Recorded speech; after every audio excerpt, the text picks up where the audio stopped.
Clubhouse. We are reading chapter 2 of Harry Potter and the Sorcerer's Stone.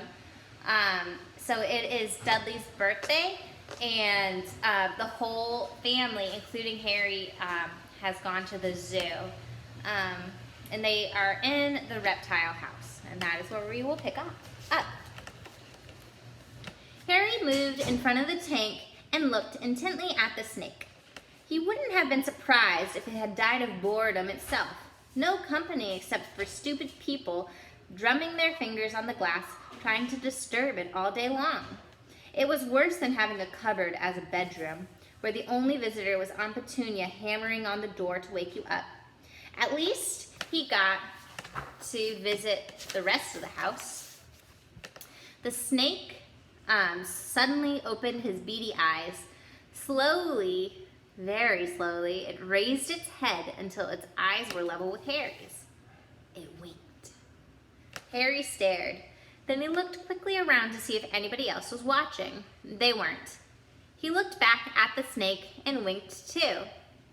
The snake jerked its head forward towards Uncle Vernon and Dudley, then raised its eyes to the ceiling. It gave Harry a look that quite plainly said, "I get that all the time." I'll show you guys the picture of Harry and the snake.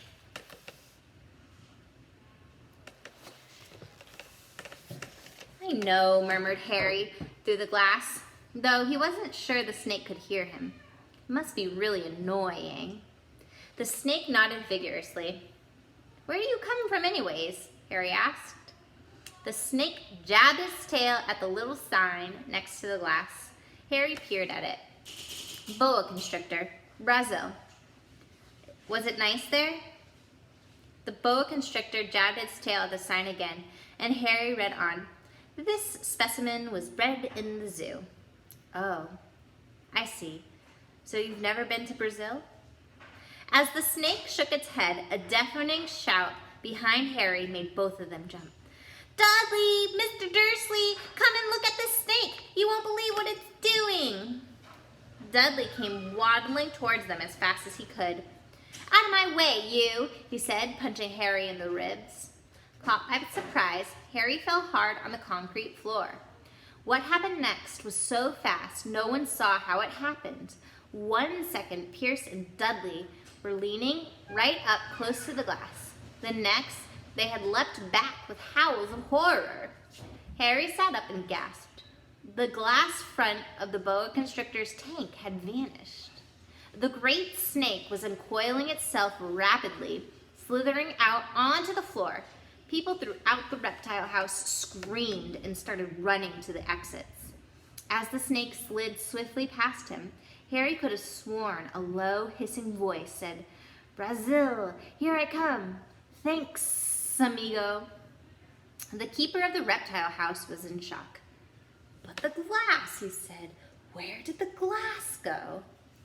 The zoo director himself made Aunt Petunia a cup of strong sweet tea while he apologized over and over again. Pierce and Dudley could only gibber. As far as Harry had seen, the snake hadn't done anything except snapped playfully at their heads as it passed. But by the time they were all back in Uncle Vernon's car, Dudley was telling them how it nearly had bitten off his leg, while Pierce was swearing it had tried to squeeze him to death. But worst of all, for Harry at least, was Pierce calming down enough to say, "Harry was talking to it, weren't you, Harry?" Uncle Vernon waited until Pierce was safely out of the house before starting on Harry. He was so angry he could hardly speak. He managed to say, "Go, cupboard, stay, no meals," before he collapsed into a chair and Aunt Petunia had to run and get him a large drink. Harry laid in his cupboard much later, wishing he had a watch. He didn't know what time it was, and he couldn't be sure the Dursleys were asleep yet.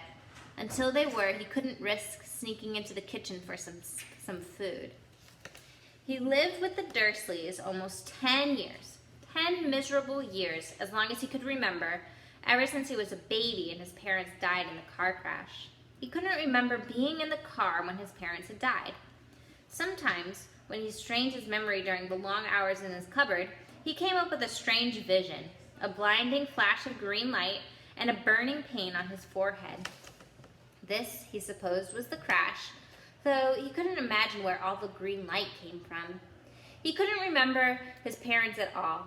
His uncle and aunt never spoke about them, and of course, he was forbidden to ask questions. There were no photographs of them in the house. When he had been younger, Harry had dreamed and dreamed of some unknown relation coming to take him away, but it never happened.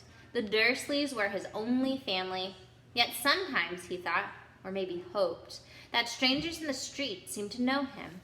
Very strange strangers, too. A tiny man in a violet top hat had bowed to him once while out shopping with Aunt Petunia and Dudley. After asking Harry furiously if he knew the man, Aunt Petunia had rushed them out of the shop without buying anything. A wild old woman dressed in all green had waved merrily at him once on the bus. A bald man in a very long purple coat had actually shaken his hand in the street the other day, then walked away without a word. The weirdest thing about all these people was the way they seemed to vanish the second Harry got a closer look. At school, Harry had no one. Everyone knew Dudley's gang hated that odd Harry Potter in his baggy old clothes and broken glasses, and nobody liked to disagree with Dudley's gang. And here's a picture of the boa constrictor in the zoo.